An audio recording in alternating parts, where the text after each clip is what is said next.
안녕하세요. 뉴스반장입니다. 윤석열 대통령의 G7 정상회의 참석을 두고 국힘당이 성과 부풀리기에 나섰습니다. 성과가 아무것도 없다 보니 온갖 미사구어를 가져다 붙여대며 역대급 정치 코미디쇼를 펼쳐 보여주고 있는데요.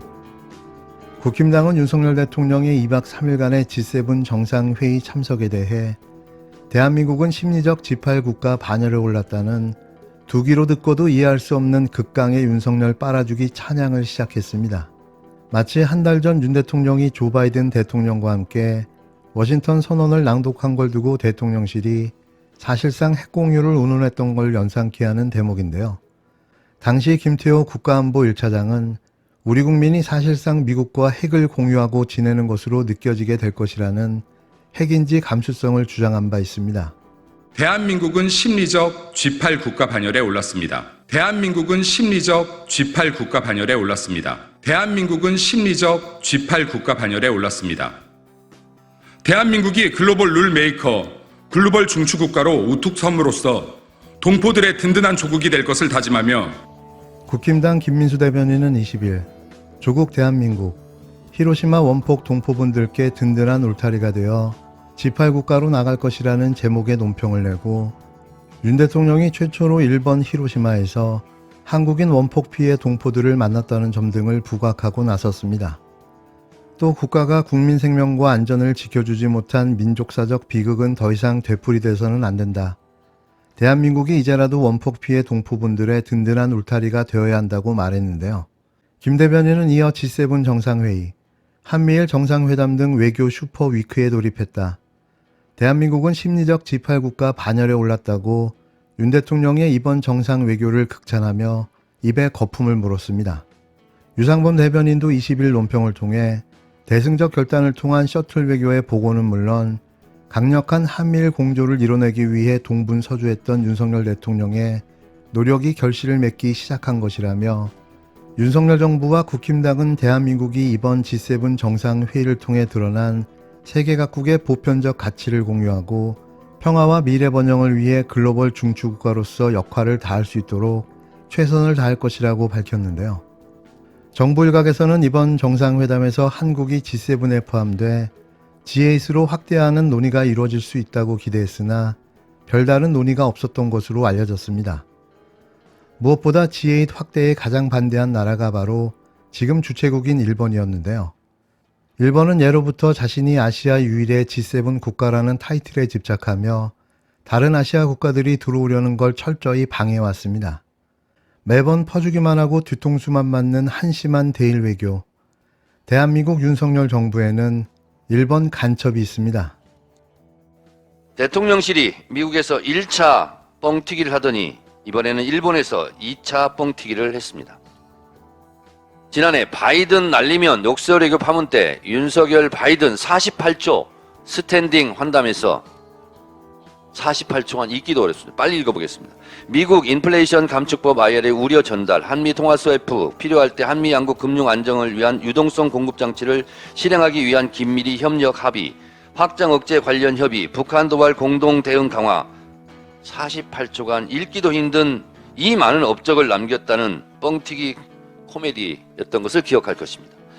이번에는 한미일 정상이 2분 정도 환담에서 3국 간 공조를 내세운 수준으로 발전시켜 나가고자 의견 모아 대북 억지력 강화를 위해 지난해 11월 3일 3국이 합의한 미사일 경보 정보 실시간 공유 등 3자 안보 협력을 더 구체화하기로 법치에 기반한 자유롭고 개방적인 국제 질서를 위해서도 협력하자고 외교 신공을 발휘했습니다. 웃음이 나옵니다. 대략 2분에 3명이 40초씩 돌아가면서 얘기한 셈인데 어떻게 이런 업적들을 다 합의하고 협의했는지 궁금하기 짝이 없습니다. 대통령실의 심리적 정신 승리가 대단합니다. 이러니 웃기지도 않는 심리적 G8 운운합니다. G7, G8은 들어봤어도 G8은 또 뭡니까?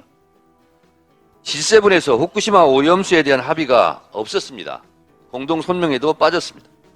한국판 들러리 공범이 될 것 같습니다. 후쿠시마 오염수가 그렇게 깨끗하고 양질의 물이라면 기시다 총리는 이것을 후쿠시마 표 오염 생수로 미국에 수출하십시오. 왜 그렇게 깨끗한 물을, 아까운 물을 바다에 버리려 합니까? 국민의힘은 자민당 형제당입니까? 후쿠시마 오염수 마셔도 좋다는 영국 사람을 왜 국민의힘이 불러다 선동 홍보합니까? 일본 자민련이라 할 일을 왜 일본 국익을 위해 국민의힘이 눈에 쌍심지를 켜고 나섭니까? 조선 총독당입니까? 윤석열 정권 정신 차리세요.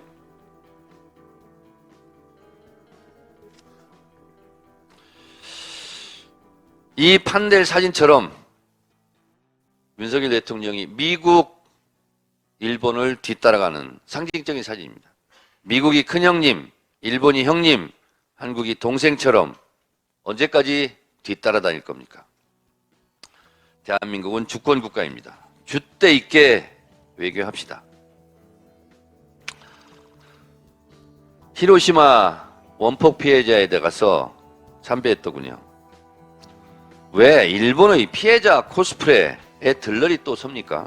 일본은 전범 국가, 가해 국가이지 피해 국가가 아닙니다. 독일이 이러는 거 봤습니까?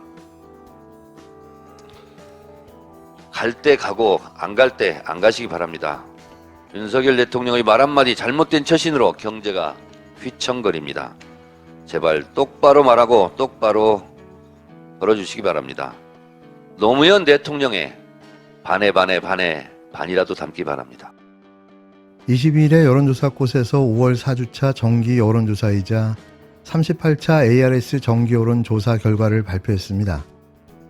윤석열 대통령의 직무수행 평가와 국힘당 지지율은 전주 대비 더 하락한 반면에 더불어민주당 지지율은 전주 대비 대폭 상승한 것으로 나타났는데요. 같은 날 발표된 리얼미터 여론조사 결과와는 많이 상반된 결과라 더욱더 주목됩니다. 먼저 윤석열 대통령의 직무수행 평가를 보면 긍정 35.6%, 부정 63.8%를 기록했는데요. 긍정평가는 전주 대비 3.4%포인트 더 하락한 반면에 부정평가는 전주 대비 3.3%포인트 더 상승했습니다. 같은 날 발표된 리얼미터 여론조사와는 정반대 결과라고 할 수 있는데 그 역시 비밀은 표본 표집에 있었는데요. 지난주 여론조사 꽃의 ARS 자동응답 조사 표본을 보면 전체 1002명의 표본 중 중도가 392명으로 가장 많았고 그 다음이 263명을 기록한 보수, 진보는 254명이었습니다. 그러나 이번 주를 보면 전체 1026명의 표본 중에 중도가 440명, 진보가 280명, 보수가 207명으로 나타났는데요. 보정값은 진보 271명, 보수 210명이었습니다. 보수와 진보의 표본 비율은 210대 271로 진보가 61명이 더 많이 잡힌 건데요. 이를 퍼센트로 환산하면 5.9%로 오차 범위인 플러스 마이너스 3.1% 안쪽이긴 하지만 그래도 적은 차이는 아니었습니다. 이 표본 표집의 비율 차이가 리얼미터와 여론조사 꽃 간의 조사 결과의 차이를 낳았다고 볼 수 있는데요. 이번 여론조사 꽃의 ARS 정기 여론조사는 전국 만 18세 이상 남녀 1026명을 대상으로 5월 19일부터 20일까지 양일간 실시했고 조사 방법은 무선 100% RDD 활용, ARS 자동응답 조사 방식으로 실시했습니다. 95% 신뢰 수준의 표본 오차 플러스 마이너스 3.1%포인트이며 응답률은 2.5%인데요. 자세한 조사 내용과 개요는 중앙선거 여론조사 심의위원회 홈페이지를 참조하시면 됩니다.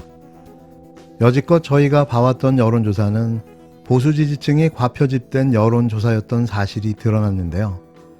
그래서 40%가 넘는 윤 대통령 지지율이 탄생하게 된 거죠.